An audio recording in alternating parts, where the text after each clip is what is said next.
Guides here, but another down and dirty guide. Before starting the heist, make sure that someone in your group is good at playing as a ghost and has 2 ECMs with the ECM Overdrive perk aced. Having C4 or the ability to picklock safes is helpful for the first day of this mission, but not required. Start up by running or sneaking towards a house with your entire group. There are supposed to be landmines surrounding the house, but I've honestly never found or stepped on one in the game. Though it's not impossible to do the first day in stealth, it's not entirely worth it, so I recommend splitting your group up and then rushing in. There are 3 random pieces of intel you can pick up in the house, though the only useful ones are the keycard and the airplane keys. The first piece of intel is located on the table in the ground floor's large room. The second piece is located on the table on the second floor just to the right of the stairs, and the last piece of intel is on the table out on the balcony to the left of the stairs on the second floor. If you're playing solo, make sure to include your team AI and gun it to the second floor intel. They're pretty close together, so you have a good chance of picking up both pieces of intel at the same time. Once you picked up the intel, run around looking for the safe. It can appear in almost any corner of the house, including the basement garage, the balcony, or just above the stairs in the corner of the second floor. Open it up as fast as you can and get the address because the police are on their way and an assault could start soon. Once you get the address, head back to the van and make your escape. On day 2 of the heist, have your ghost go light on gear and everyone else armor up. Most of the final day can be done in stealth, but there's a scripted police assault towards the end of the day, so you need some people with good gear to hold them off. Buying the camera feed can be helpful in this mission, but not required. The ghost should head towards the house and enter through the door near the cars. Keep on spamming the mark key to mark guards and cameras that you might miss, and walk up to the first security room on the ground floor. Use a keycard or ECM jammer to open it up, and if you're lucky you'll have found the server room. If not, the other 2 secured rooms are on the second floor. One is between the 2 staircases, and the last one is facing the front lawn.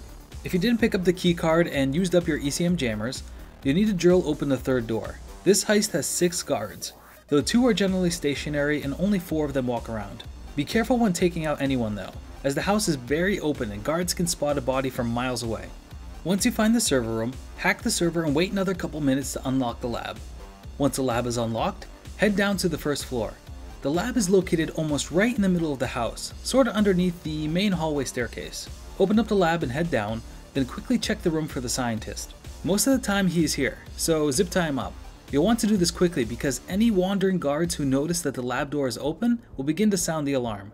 Keep close tabs on the suspicion indicators because if that happens, you might be lucky enough to take out the guard before anyone knows. So while we're in the lab, we're looking for 3 things. A computer with the PSI scale and 2 clipboards.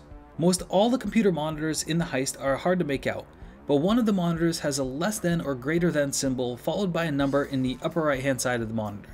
You shouldn't need to calculate the value. If the symbol is a left pointing arrow, then your required PSI level is less than 400.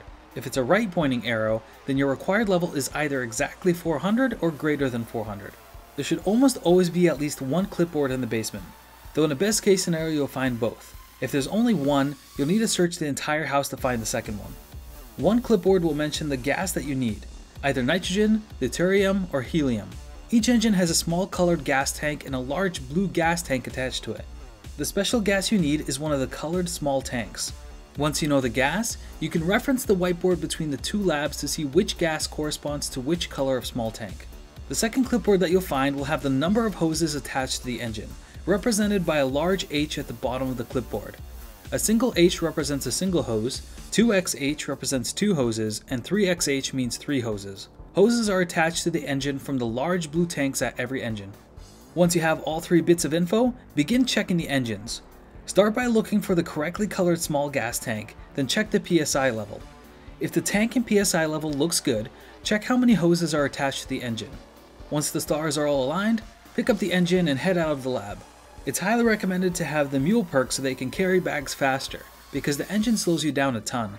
If you're playing in a group, someone should be able to light the signal flare while your ghost is still getting out of the house. Once the flare is lit, it'll take a couple minutes for the helicopter to show up. Once it appears, an alarm will be triggered and the police will start to come. This is the scripted part of the mission and you can't stop it from happening. Once the helicopter touches down, throw in the engine and it'll fly off. It'll take another couple of minutes for the engine to reach Bane, and then another couple of minutes for him to inspect it. And in the meanwhile, you'll need to fight off the police. Once the engine has been inspected, you'll need to either wait for the helicopter to come back for your escape, or if you got the plane keys on day 1, you can escape via the plane. Keep on derping, people.